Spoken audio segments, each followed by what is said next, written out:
ওম অখণ্ড সংহিতা বা পরম আরাধ্য অখণ্ড মণ্ডলেশ্বর শ্রী শ্রী স্বামী স্বরূপানন্দ পরমহংস দেবীর উপদেশ বাণী পঞ্চম খণ্ড অনাসক্ত হইবার উপায়। অপরাহ্নে বহু প্রবীণ ও সম্ভ্রান্ত ব্যক্তিরা শ্রী শ্রী বামনির শ্রীপাদ পদ্ম দর্শনে শুভাগমন করিয়াছেন। একজন প্রশ্ন করিলেন, শ্রী শ্রী বামনি বলিলেন, নিজেকে অনাসক্ত করার একমাত্র উপায় হচ্ছে নিজেকে অবিরাম পরমাত্মার পায়ে সমর্পণ করবার চেষ্টা করা। যে কাজই করো তার জন্য করো, তার আদেশে করো, তাকে সেবা দিতে গিয়ে করো। তার জন্য যে কাজ তাতে ভালো মন্দ নেই, শুভাশুভ নেই, নিন্দা বা প্রশংসার কিছু নেই। তার কাজ সব বিচার বিবেচনার ঊর্ধ্ব দেশে অবস্থিত। তার আদেশ জেনে যেগুলি চালায় সে হিংসক নয়। তার আদেশ জেনে যে ইন্দ্রিয় সেবা করে সে লম্পট নয়। তার আদেশকেই প্রধান করে আর সব কিছুকে অপ্রধান জেনে চলাই হচ্ছে অনাসক্ত হবার শ্রেষ্ঠ উপায়।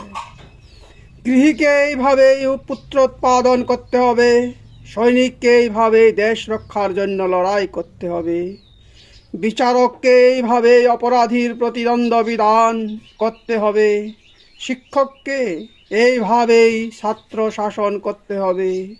অস্ত্র চিকিৎসক যখন রোগীর শরীরে ছুরি চালায় তখন আঘাত করাটাই তার লক্ষ্য থাকে না, লক্ষ্য থাকে রোগ নিরাময়ে।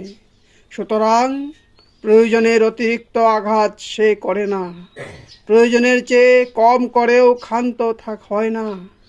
তেমনি ভালো মন্দ প্রত্যেক কাজে ঈশ্বরের সেবাকেই প্রধান জেনে তার জন্য যে অবস্থার লোকের পক্ষে যে রূপ কার্য কর্তব্য হবে সে তা অকুণ্ঠিত চিত্তে করে যাবে।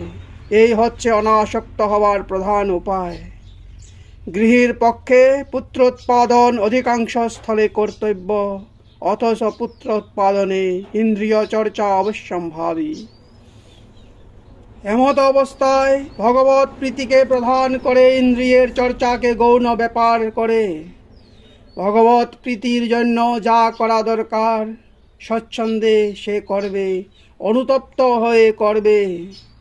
সৈনিকের পক্ষে দেশ রক্ষা করাই প্রধান কর্তব্য, অথচ দেশ রক্ষার ব্যাপারে আততায়ী দলন বা শত্রু হত্যা একান্তই অবশ্যম্ভাবী। এমত অবস্থায় ভগবত প্রীতিকে প্রধান করে যুদ্ধ বিদ্যাকে গৌণ করে ভগবানের প্রীতির জন্য যা করা আবশ্যক সে তা নির্ভয়ে নিঃসংকোচে করবে। জগৎকে অলীক বলে যতক্ষণ না সত্যি অনুভূত হচ্ছে ততক্ষণ পর্যন্ত নিজ নিজ আশ্রমোচিত কর্তব্য লোককে করতে হবে। আবার তার মাঝে ঈশ্বর সমর্পণের ভিতর দিয়ে অনাসক্ত ভাব বজায় রাখতে হবে। অন্ন বস্ত্রের যতদিন প্রয়োজন থাকবে ততদিন কৃষিবিদ্যার চর্চারও প্রয়োজনীয়তা থাকবে। যে বিদ্যার চর্চা আছে বলেই জগতে ভূমির সীমানা নিয়ে আবার লড়াইও চলতে বাধ্য। পুত্র লাভের প্রয়োজন যতকাল থাকবে ততকাল পুত্র লাভানুকূল ইন্দ্রিয় চর্চা থাকবে। যে চর্চা একটু করলে মানুষের মন চিরকালই আরও একটু করতে লিপ্সু হতে চাইবেই। রাষ্ট্রের যতকাল প্রয়োজন থাকবে ততকাল রাষ্ট্রের স্বাধীনতা রক্ষার জন্য সৈনিক থাকবে। যাদের যুদ্ধ বিদ্যার চর্চা আত্মরক্ষার মৌলিক প্রয়োজনকে বারংবার লঙ্ঘন করে পররাষ্ট্র লোলুপতায় পরিণত হতে চেষ্টা করবে। আকার থাকলে তার বিকার আছে।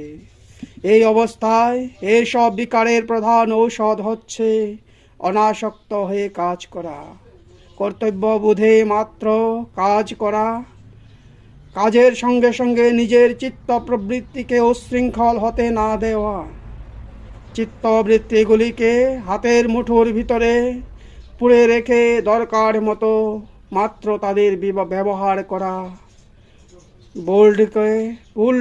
বুলডগকে যেমন শিকারীরা দরকার মতো ব্যবহার করে, অপর সময়ে শৃঙ্খলাবদ্ধ করে রাখে, এই যে